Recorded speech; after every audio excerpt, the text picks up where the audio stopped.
నూతిపాడు అనే గ్రామంలో రాజ్యం కుటుంబరావు అనే దంపతులున్నారు. వాళ్లకు రాజేష్, ప్రకాష్ అని ఇద్దరు కొడుకులు. చదువు పూర్తయ్యాక ఉద్యోగాలంటూ పట్నంకు వెళ్లకుండా వాళ్లకుండే పొలాలు చూసుకుంటూ తల్లిదండ్రులతో పాటే ఉంటున్నారు. అమ్మా, నేను తమ్ముడు పొలానికెళ్తున్నాం. ఈరోజు మధ్యాహ్నం భోజనానికి ఇంటికి రావడం కుదరదు. అందుకే మా భోజనాన్ని పొలానికి పంపించు. అలాగే లేరా, అలాగే పంపిస్తాను గాని ముందు మీరిలా వచ్చి కూర్చోండి. నేను మీ నాన్నగారు మీతో కాస్త మాట్లాడాలి అంటుంది. దాంతో వాళ్ళు సోఫాలో కూర్చుంటారు. ఏంటమ్మా, ఏం మాట్లాడాలి మాతో? ఒకవేళ అన్నయ్యకేమైనా పెళ్లి సంబంధం చూసారా? అయితే త్వరలో మన ఇంటికి వదినమ్మొస్తుందన్నమాట. అన్నట్టు వదినమ్మ పేరేంటి? ఏ ఊరు?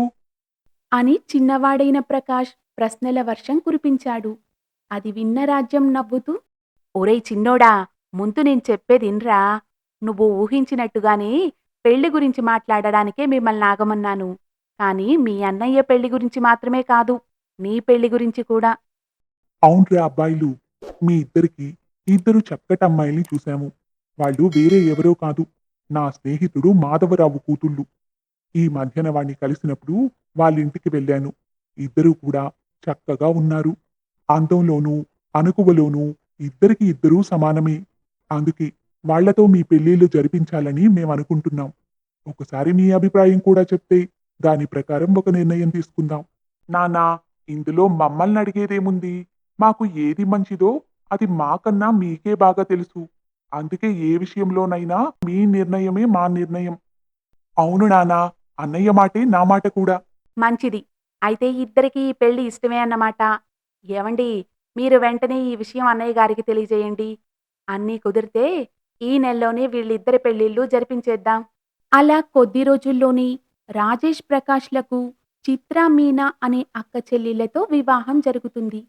అతి కొద్ది సమయంలోనే చిత్ర, మీనా ఇద్దరూ ఆ ఇంటి పరిస్థితులకు, ఇంట్లో వాళ్లకు అలవాటు పడ్డారు. అక్కా, మనకు పెళ్ళై అత్తగారింటికి వచ్చినా కూడా నాకు మాత్రం మన అమ్మానాన్నలతో ఉన్నట్టే ఉంది. వేరే ఇంటికి వచ్చానన్న ఫీలింగ్ అస్సలు లేదు. నువ్వు చెప్పింది నిజమే మీనా.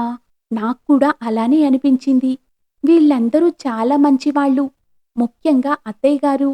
ఆవిడ మనల్ని తన కూతుర్లలాగానే చూసుకుంటుంది అని మాట్లాడుకుంటూ వంట చేస్తున్న కోడళ్ళ దగ్గరకు రాజ్యం వచ్చింది. ఏంటమ్మా, మీకెందుకీ పనులు? నేను చేస్తాను కదా! పర్వాలేదత్తయ్య గారు.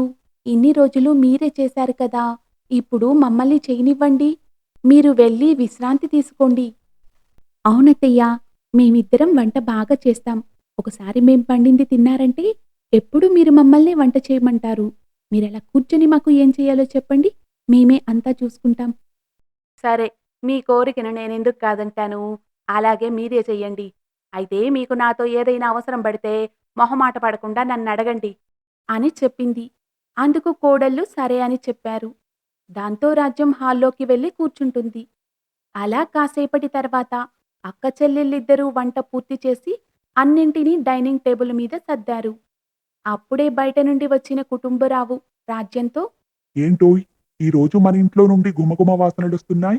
ఏం వండావేంటి? ఏవండీ, ఈరోజు వంట చేసింది నేను కాదు, మన కోడళ్ళు. అవును మామయ్య. రుచి చూసి వంట ఎలా ఉందో చెప్పండి.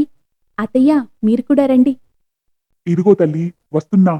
వాసన చూస్తుంటేనే నాకు ఆకలి రెట్టింపవుతుంది. త్వరగా వడ్డించండి. అని కుటుంబరావు భోజనానికి కూర్చున్నాడు. కోడళ్ళిద్దరూ అత్తమామలకు ఎంతో ప్రేమగా వడ్డించారు. అలా వాళ్ళిద్దరూ తృప్తిగా భోంచేశారు. అమ్మా చిత్ర, మీనా, మీ ఇద్దరూ కూడా వంట చాలా బాగా చేశారమ్మా. నేనైతే రోజు తినేదానికన్నా కాస్త ఎక్కువే తిన్నాను. అవునమ్మా, నేను ఊహించిన దానికన్నా మీ ఇద్దరూ వంట బాగా చేశారు. అన్నట్టు ఆ అబ్బాయిలకు భోజనం పంపించాలి గదా! నేనా విషయమే మర్చిపోయాను. అయ్యో! బాగా ఆలస్యమైందే. అత్తయ్య, మీరేం కంగారు పడకండి. వాళ్లకు భోజనం మేము ఇందాకే పంపించాం. అవునా తల్లీ! మీరన్ని విషయాలు గుర్తుపెట్టుకుని చక్కగా చేస్తున్నారు. నిజంగా మీలాంటి కోడళ్ళు దొరకడం మా అదృష్టం. అదేం కాదత్తయ్యా. కోడళ్ళను ఇంత ప్రేమగా చూసుకుని మీలాంటి అత్తమామలు దొరకడం మా అదృష్టం. అలా ఒకరి మీద ఒకరు అభిమానం చూపించుకుంటూ వాళ్ళు ఎంతో సంతోషంగా ఉంటారు. అలా కొద్ది రోజులు గడిచాయి. ఒకరోజు ఉదయం రాజ్యం కోడళ్ళతో, అమ్మా చిత్ర, మీనా, నేను గుడికెళ్ళొస్తాను. మీరు టిఫిన్‌కి పెసరట్టు, ఉప్మా చెయ్యండి అని చెప్పింది. అందుకు వాళ్ళు సరే అంటారు. అలా రాజ్యం గుడికి వెళ్ళింది. దేవుడి దర్శనం చేసుకుని ఇంటికి వస్తున్న రాజ్యానికి ఆమె స్నేహితులైన శారద, సావిత్రి కనిపించారు. ఇదిగో రాజ్యం, నీ కొడుకులిద్దరికీ పెళ్ళిళ్ళు చేశావట గదా! ఆ సమయంలో మేము ఊర్లో లేకపోవడంతో పెళ్ళికి రాలేకపోయాం.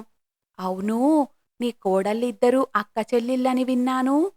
అవును శారదా, నా కోడళ్ళిద్దరూ ఒకే ఇంటి నుండి వచ్చారు. ఇద్దరూ చాలా అణకువగా, పద్ధతిగా ఉంటారు.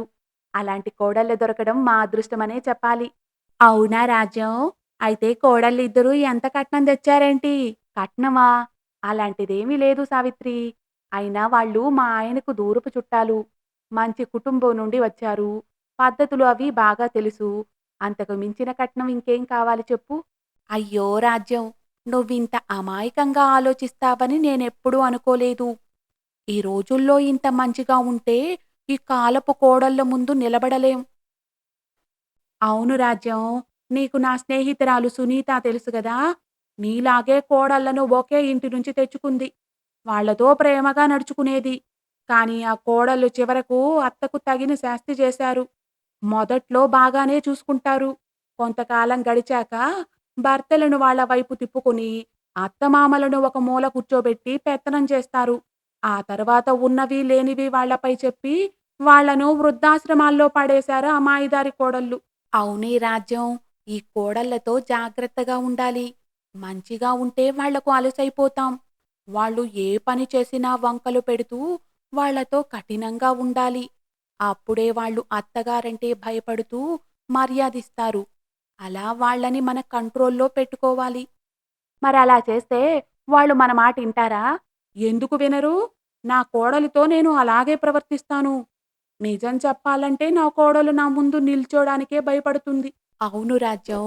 నేను కూడా నా కోడళ్ళతో కఠినంగానే వ్యవహరిస్తాను. లేదంటే వాళ్ళు మన మాట అస్సలు వినరు. ఎంతైనా నువ్వు నా స్నేహితురాలవని ఇవన్నీ నీకు చెప్తున్నా. ఒకసారి నువ్వే ఆలోచించుకో అని చెప్పి శారద, సావిత్రి అక్కడి నుండి వెళ్లారు. వాళ్ళ మాటలు విన్న రాజ్యం తన మనసులో, అమ్మో! రేపు నా కోడళ్ళు కూడా నన్నలా వృద్ధాశ్రమంలో వదిలేస్తే? లేదు, వాళ్ళలా ఎప్పటికీ చెయ్యరు. ఒకవేళ అలా జరిగితే? అని రాజ్యం ఆలోచిస్తుండగా తన లోపలి నుండి అంతరాత్మ బయటకు వచ్చి, ఏంటి రాజ్యం, ఇప్పుడు ఏం చెయ్యాలా అని ఆలోచిస్తున్నావా? అంతలా ఆలోచించాల్సిన అవసరం ఏముంది? నీ స్నేహితులు చెప్పింది నీ మంచి కోరే కదా! అయినా ఒక విధంగా ఆలోచిస్తే వాళ్ళు చెప్పిన దాంట్లో కూడా నిజం ఉంది. నీ కోడళ్ళిద్దరూ అక్క చెల్లెళ్ళు. అంటే వాళ్ళిద్దరూ ఎప్పుడూ సొంత వాళ్ళే. ఇక నీ కొడుకులు వాళ్ళ భర్తలు కాబట్టి వాళ్ళతో ఎటువంటి ఇబ్బంది ఉండదు. ఇక మిగిలింది నువ్వు, నీ భర్త. మీ ఇద్దరూ వాళ్లకు ఎప్పుడూ పరాయి వాళ్ళే. చెప్తారు కదా! అత్త కోడళ్ళను ఎంత బాగా చూసుకున్నా ఆమె ఎప్పటికీ కోడళ్ళకు పరాయిదే. అందుకే ఎక్కువగా ఆలోచించకుండా నీ స్నేహితులు చెప్పినట్టే నడుచుకో. అదే నీకు, నీ భవిష్యత్తుకు మంచిది అని చెప్పి అంతరాత్మ మాయమైంది. అవును, వీళ్ళు చెప్పింది ముమ్మాటికి నిజమే. ఇకపై నేనిలా ఉండకూడదు. ఇదిగో కోడల్లో, చూడండి ఇక మీ అత్త మీతో ఎలా నడుచుకుంటుందో. అలా రాజ్యం మనసు పూర్తిగా మారిపోతుంది. కోడళ్లతో కఠినంగా వ్యవహరించాలన్న నిర్ణయం తీసుకుని ఇంటికి తిరిగి వెళ్తుంది.